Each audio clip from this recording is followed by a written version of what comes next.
Good morning, good morning, good morning, Predictive Trades family. Hope everybody can hear me. Hope everybody can see my screen. Sorry, it took me a second to get the audio all set up there, but hopefully I'm coming through loud and clear now.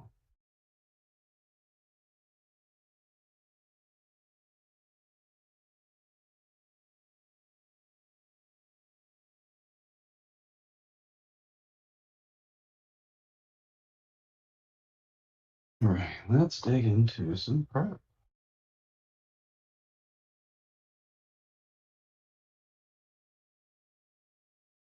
1 second. There we go. So we've just had an epic run since our last tag of the daily 21 a couple of weeks ago. I'm tagging around that 41.78 at the time. I believe we also had POC near 41.89. That's where my cursor is. If you look right, I'm right on 41.89. So we dipped in and slapped POC and the daily 21. Then we made a nice push up through 4,200, 4,250. And we just kept pumping up to 4,300. And a little bit more this week. I went into FOMC. Right on up. Get near that third Keltner. And we find ourselves up in this enormous, or up in these stacked squeezes right after that FOMC reaction. And we are starting to drift back down to the bottom of those squeezes. It's going to be opening. So there's a scenario where we hold up yesterday's low, hold up above that, hold these squeeze bottoms, and try to push yet again into another Thursday and Friday push. If you haven't noticed the theme for the last month or so, probably go back to April. You know, we get our Monday, let's look at last week, Monday, Tuesday, Wednesday can fade back, and then Thursday, Friday pushes right back up for another run. This week we've had Monday, Tuesday, Wednesday pushing up. So we might want to start thinking about what if we give out and head down. It has been a few weeks since our last interaction with the daily 21, and since then it has now stepped up about 100 points, right? It was down here near 41.78. Now it's up near 42.69.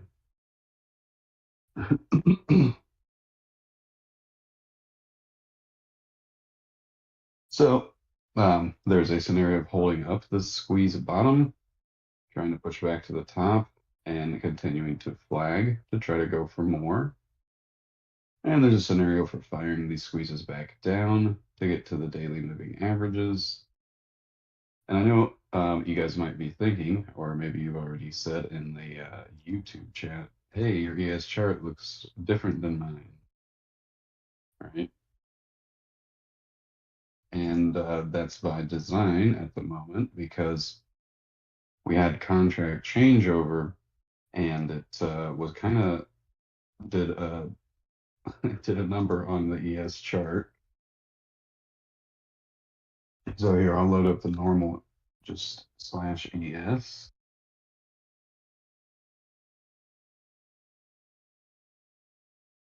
And when we look here, we find that we had some crazy gap up and have already gotten through 4,400 and we're trying to hold above.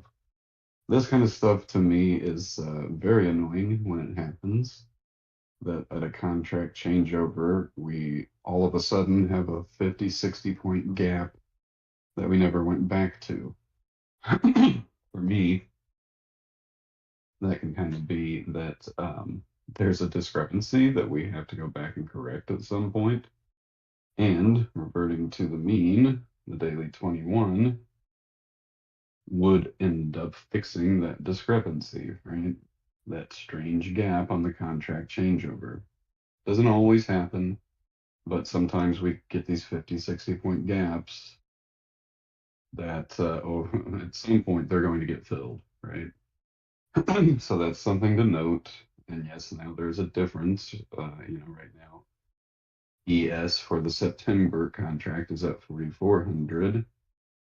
If we go back and type in ESM 23, that is the June contract, which still is moving, right? And it's at 4,360. And there isn't any crazy gap. So in a way, for me to keep my brain sane, I have to track this chart until it's done.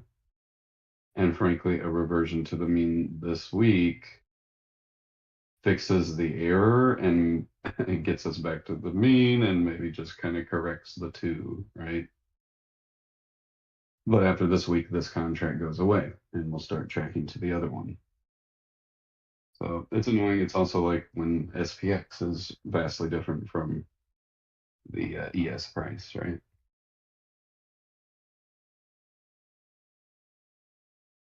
So overall, I mean, you can track the new contract, you can track the old one till it's done.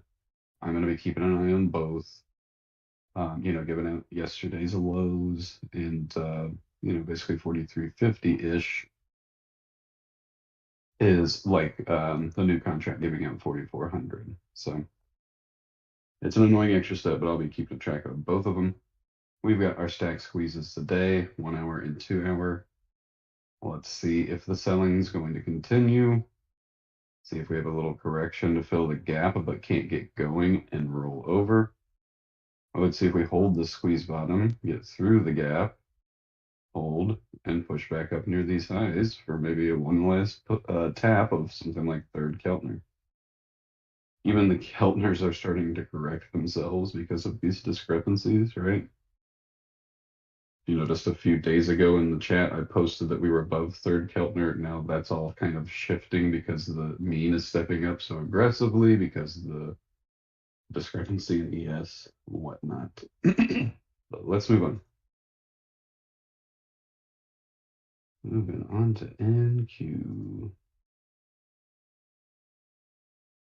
Yeah.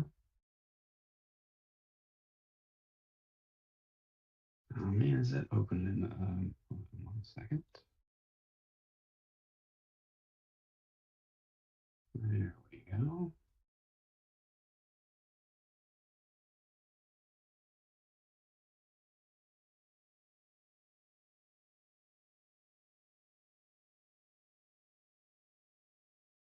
So NQ also with a little gap there.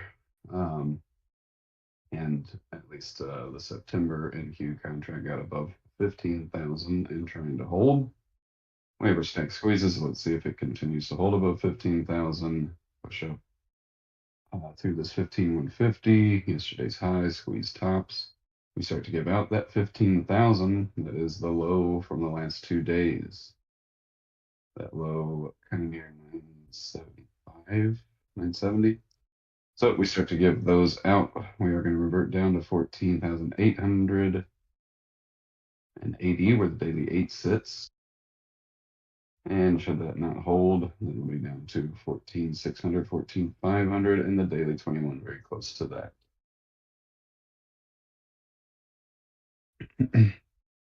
Ready has already started to get down to fill the little contract change gap, already tapping the daily 8. Ready could be a great guide, already giving out yesterday's low a little bit pre-market.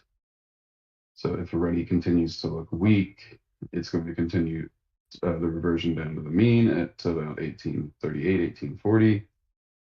And the daily 200 at 1816, daily 50 at 1793 right by 1800.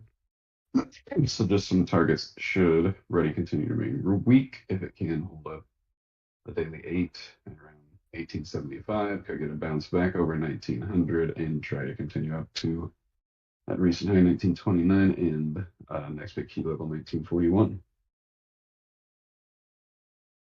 YM.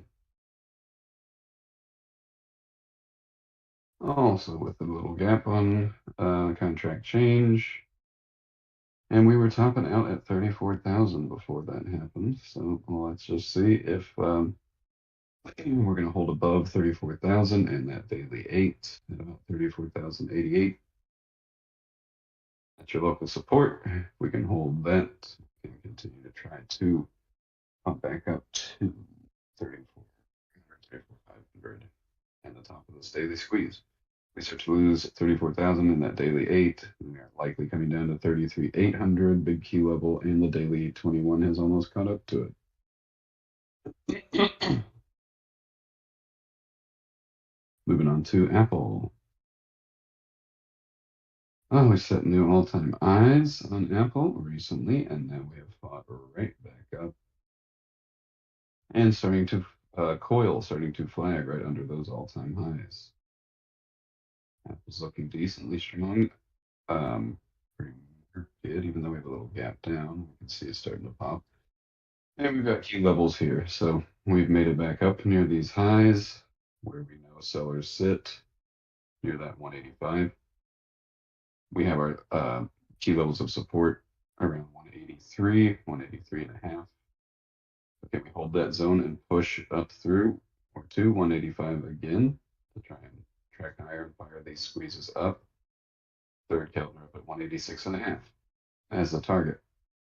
But if we continue to reject and set lower highs and lose our zone here at 183, then we're likely going to drop down to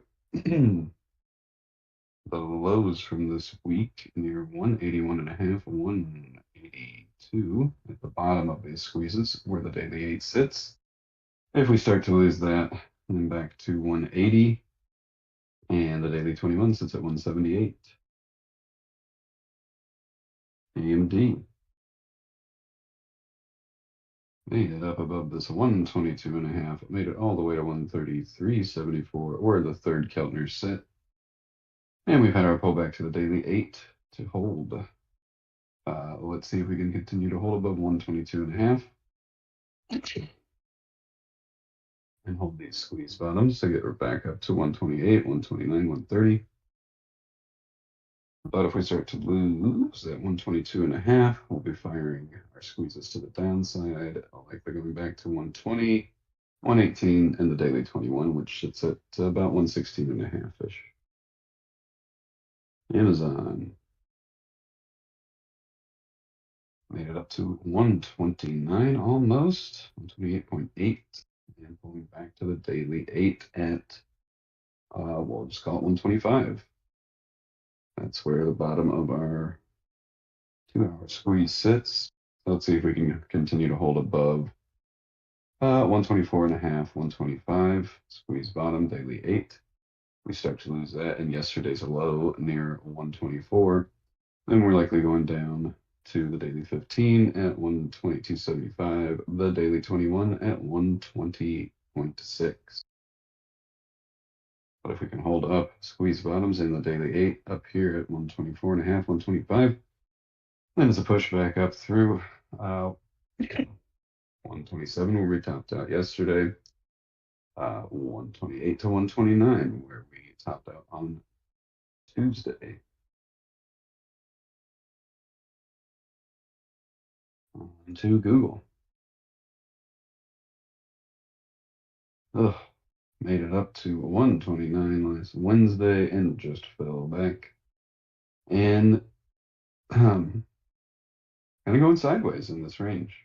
See if we can continue to hold above 122 and make a fight from these squeeze bottoms up to squeeze tops around 124, 125. If we start to lose 122, I mean, the mean's right here at 121 and a half. But if we start to lose these and fire squeezes to the downside, it would be down to 120 and a half and 119 where the bottom of the daily squeeze is sitting in. So many stack squeezes coming in on Google. See how long it's going to sit in this range before trying to push for more or fall back. Where's a daily 50 on this pad? And down near 114. That would be if we were to fire a daily squeeze down and lose 118. But Google's getting tight. Meta.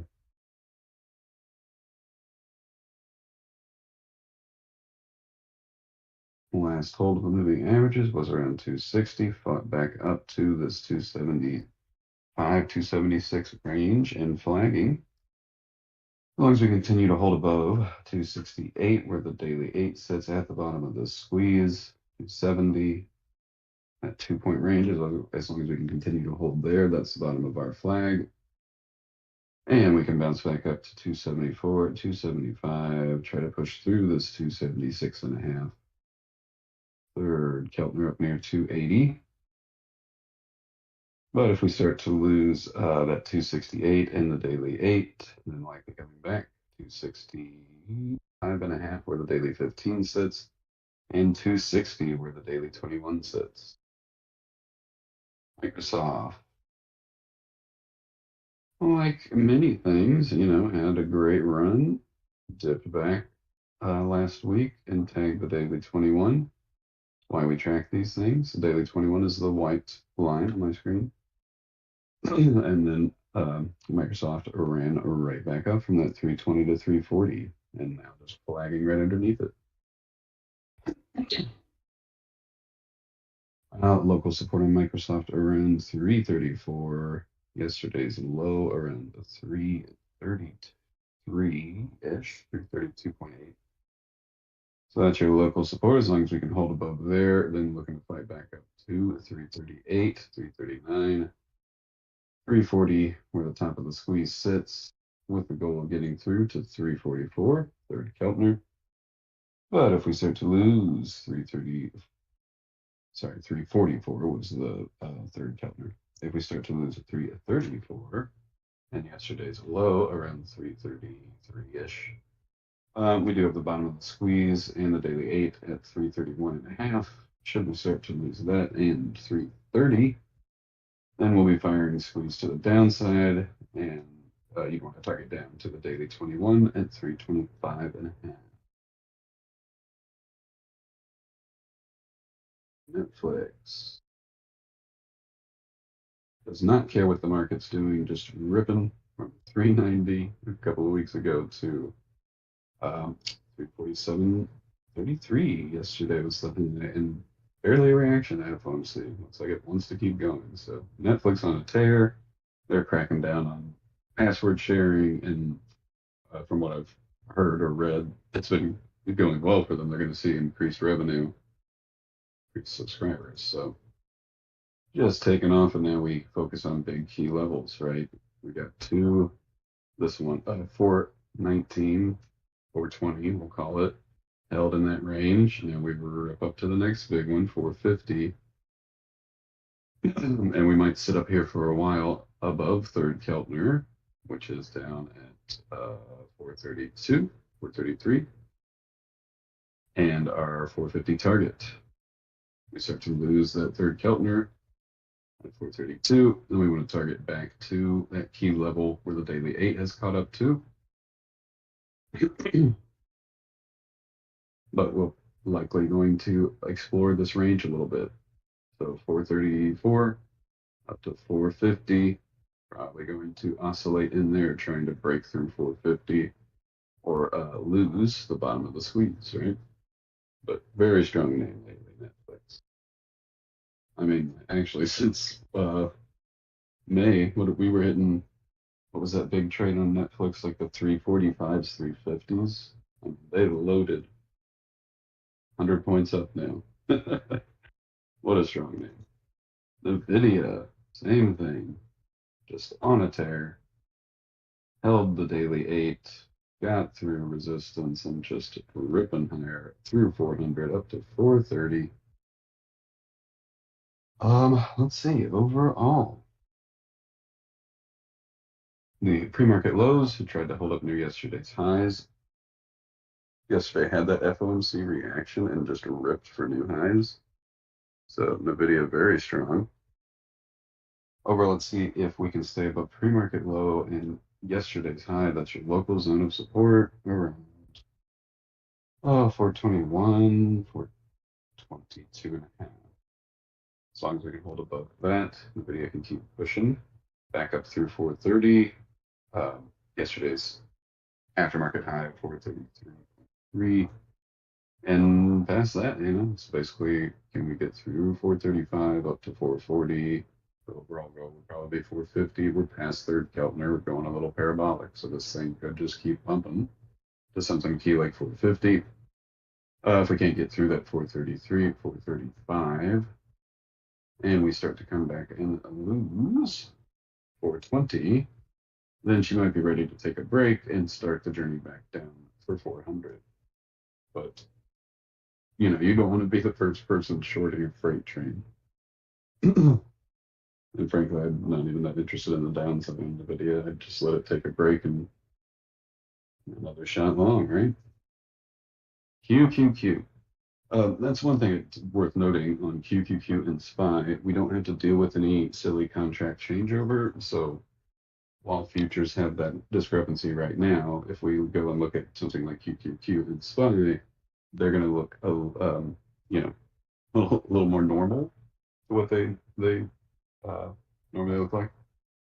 Here's that little contract changeover, and it was still within the previous day's range, right? Instead of some big gap up.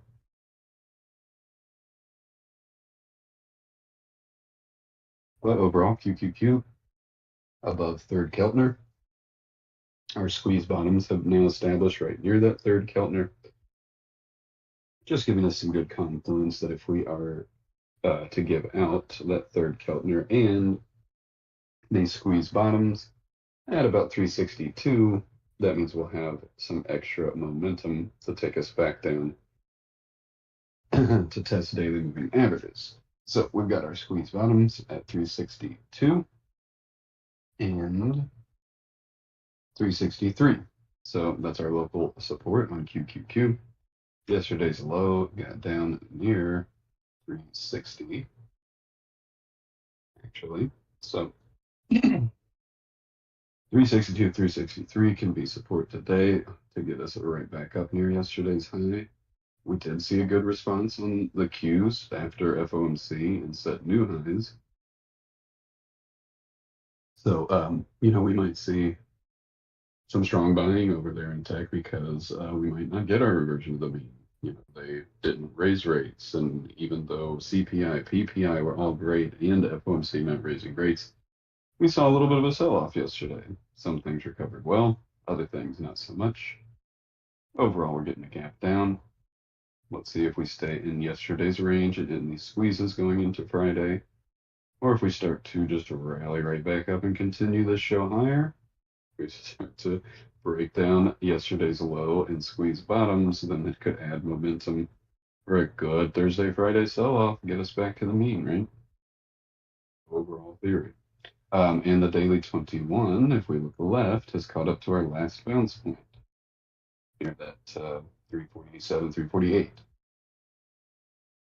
Whenever moving averages catch up to key levels or recent tests, then we need to take note because it can act like a magnet.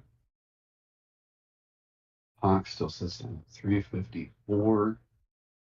POC on a number of names still sits back down near previous consolidation. So just all things to note as the 21 catches up to things like POC, and POC is not stepping up to current price action. It just means the volume that got us up here has been a little bit less than the volume back here. And we might just revisit. Overall, let's see if we can hold squeeze bottoms. We start to lose 362, then to 358. We can hold 362, 363, then play it up to 366, 367, our overnight high and the top of the squeeze. And if we can get through that, 368, 370. Buy.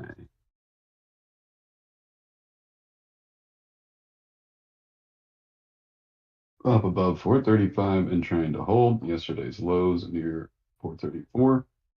So you got a 1 point zone on SPY of support with our squeeze bottoms as well. As long as we can hold there, we're going to get back up to fill the gap to 437 and continue up to 438, 439, where we topped out yesterday, where our squeeze top sits. We get through 439, it's 440, 442 as your targets. If we start to lose 435 and that squeeze bottom and yesterday's low near 433.5, you want to play back to 431.5 where the daily 8 now sits. 430 and 429 key level where the first Keltner to the downside sits. And if we lose that, then we're likely going to get to the full reversion to the mean back to about 425. On to Tesla. Another very strong name. Yeah, we were hitting this a few weeks ago, under 200 at like 167.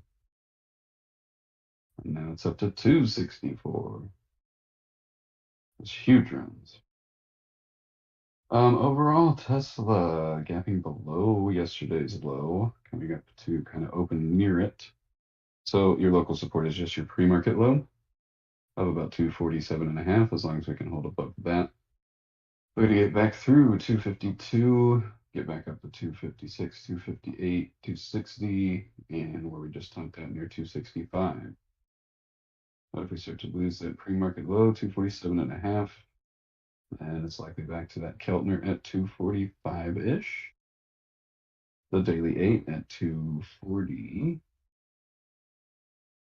The daily 21 cents way down at 216, and we have some key levels in between. So, if we get below 240, then this 230, 233 should be good support. It was a breakout point. That's if we just see continued selling. Like Apple was already starting to pop and look like it could take off at open. Tesla looks a little weaker, so we just gotta watch and see what we get. And finally, VIX. VIX got down to 13.5, and the daily squeeze bottom made a nice pop back up to the daily 8. And our key level here at 14.8 at 15, but curling back down. Overall, it's got its pre-market lows right near yesterday's lows around 13.75, trying to hold 14, so 25-cent zone of support on VIX. If it holds above that, and we are to see more selling today, we'll likely see VIX hold those pre-market lows, 13.75, near 14, and push back up to the daily 8 at 14.5, back up to key level 14.8, 15. And if we get through 15, then it's a breakout to 15.2 and the daily 21 at 15.5. That's if we see more selling today on the market.